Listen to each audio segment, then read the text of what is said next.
Hi guys, welcome to அபி கேலி. இன்றைக்கி நம்ம என்ன ரெசிபி பார்க்க போகிறோன்னா ஸ்கிட்ஸ்க்கான ஸ்பெஷல் ரெசிபி தான். அதுவும் ஹெல்த்தியான ஸ்வீட்டான எல்லாருக்கும் பிடிச்ச மாதிரி ஒரு கேக். அதுவும் ஓவன் இல்லாமல் எக்ஸ்ட்ராவாக எந்த எசன்ஸும் கலக்காமல் கெமிக்கல்ஸ் எதுவும் கலக்காமல் எக்கு கூட கலக்காமல் நம்ம வீட்டில் இட்லி பாத்திரத்துலேயே ஒரு கேக் ரொம்ப ஸ்வீட்டாக சாஃப்டாக ஃப்ளஃபியாக எப்படி செய்கிறதுன்னு பார்க்கலாமா? அதுக்கு ஒரு பாத்திரம் எடுத்துக்கோங்க. 4 டேபிள் ஸ்பூன் ராகிக்கு 1 டேபிள் ஸ்பூன் மைதா ஆட் பண்ணணும். நான் 4 டேபிள் ஸ்பூன் ராகி எடுத்திருக்கேன், 1 டேபிள் ஸ்பூன் மைதா எடுத்திருக்கேன், அப்புறம் 2 டேபிள் ஸ்பூன் கோகோ பவுடர் எடுத்திருக்கேன். நீங்கள் எப்போ ராகி எடுத்தாலும் 4க்கு 1 அப்படின்னு கணக்கு வச்சுக்கோங்க. எக்ஸ்ட்ரா எடுத்திங்கன்னா அப்படியே மல்டிபிள் பண்ணிக்கோங்க. அப்புறம் நான் 1/2 table spoon baking soda, 1/4 table spoon baking powder சேர்த்து நல்லா மிக்ஸ் பண்ணிக்கோங்க. அப்புறம் சுகருக்காக நான் வந்து நாட்டு சர்க்கரை எடுத்திருக்கேன். நீங்கள் ஒயிட் சுகர் எடுக்க போகிறீங்கன்னா ஒயிட் சுகரை மிக்சியில் நல்லா பவுட்ராக்கி எடுத்து இதில் ஆட் பண்ணிக்கோங்க. அட்லீஸ்ட் ஒரு 5 to 10 மினிட்ஸ் அது நல்லா மிக்ஸ் பண்ணி விடுங்க. அதில் நம்ம போட்டிருக்க ஒவ்வொரு மிக்சரும் எல்லாம் ஒன்றுக்கு ஒன்று ஈக்குவலாக கலக்கணும். அதனால் அந்த பேக்கிங் சோடா, பேக்கிங் பவுடர் எல்லாமே ஃபுல்லாக இதுவாகணுன்றதுனால நல்லா மிக்ஸ் பண்ணி விட்டுக்கோங்க.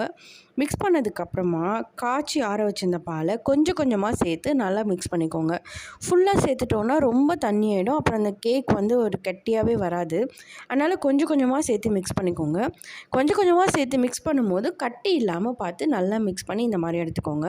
இந்த மாதிரி நம்ம அந்த பேட்டர் எடுக்கும்போது சுருண்டு சுருண்டு கீழே விழுந்துச்சுன்னா இது கரெக்டான கன்சிஸ்டன்சி கேக்குக்கு அப்படின்னு அர்த்தம். ஸோ இதையுமே நல்லா மிக்ஸ் பண்ணி விட்டுக்கோங்க. அட்லீஸ்ட் ஒரு 15 மினிட்ஸ் வந்து மிக்ஸ் பண்ணி விட்டுக்கோங்க. உங்கள்கிட்ட கேக் பீட்டர் இருந்தால் கூட அதை கூட வச்சு மிக்ஸ் பண்ணிக்கலாம். அப்புறம் நான் 1 கியூப் பட்டர் சேர்த்துருக்கேன். இந்த பட்டர் நான் கொஞ்சம் வெளியே வச்சோடனே கொஞ்சம் மெல்ட் ஆகிடுச்சு, அதனால் நான் அப்படியே சேர்த்துக்கிறேன். உங்களுக்கு கட்டியாக இருந்ததுன்னா நீங்கள் பட்டர் நல்லா மெல்ட் பண்ணி சேர்த்துக்கோங்க. அப்புறம் உங்களுக்கு டாப்பிங்ஸ் என்ன வேணுமோ ஆட் பண்ணிக்கோங்க.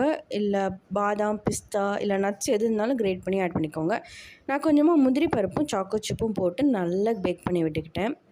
நல்லா கலக்கி விட்டுட்டேன். அப்புறமா இட்லி பாத்திரத்தை முன்னாடியே ப்ரீ ஹீட் பண்ணி வச்சுக்கோங்க. தண்ணி ஊற்றி ரொம்ப நேரம் நல்லா ப்ரீ ஹீட் பண்ணி வச்சுக்கோங்க. அப்புறம் என்ன பாத்திரத்தில் நீங்கள் இந்த பேட்டர் ஆட் பண்ண போகிறீங்களோ அதில் சுற்றி உங்ககிட்ட பட்டரோ இல்லை நெய்யோ இருந்தால் ஃபுல்லாக அப்ளை பண்ணி விட்டுருங்க. அப்போ தான் நம்ம திரும்பி எடுக்கும்போது அது ஒட்டாமல் வரும். அப்ளை பண்ணிவிட்டு கொஞ்சம் கொஞ்சமாக இந்த பேட்டரை நல்லா சேர்த்து நல்லா தட்டி விட்டுருங்க. அப்போ தான் உள்ளே ஏர் பபிள் இருந்ததுன்னா அது வெளியே போய்ட்டு ஃபுல்லாக இதுவாகும்.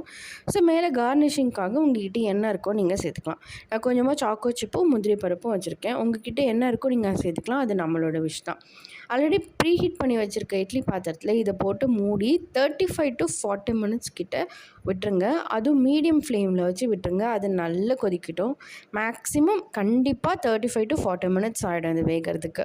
அப்புறமா 40 இல்லை 30 மினிட்ஸ்க்கு அப்புறம் ஓப்பன் பண்ணி ஒரு ஸ்பூனோ இல்லை கத்தியோ இல்லை வந்து டூத் பிக்கோ வச்சு இந்த மாதிரி குத்தி பார்த்திங்கன்னா மாவு அதில் ஒட்டாமல் வந்ததுன்னா இது ரெடி ஆகிடுச்சின்னு அர்த்தம். ஸோ அப்புறம் ஓரமாக இருக்கிறதெல்லாம் ஒரு கத்தி வச்சு ஃபுல்லாக எடுத்து விட்டுட்டு அப்படியே கவுத்திங்கன்னா அந்த கேக் வந்துடும்.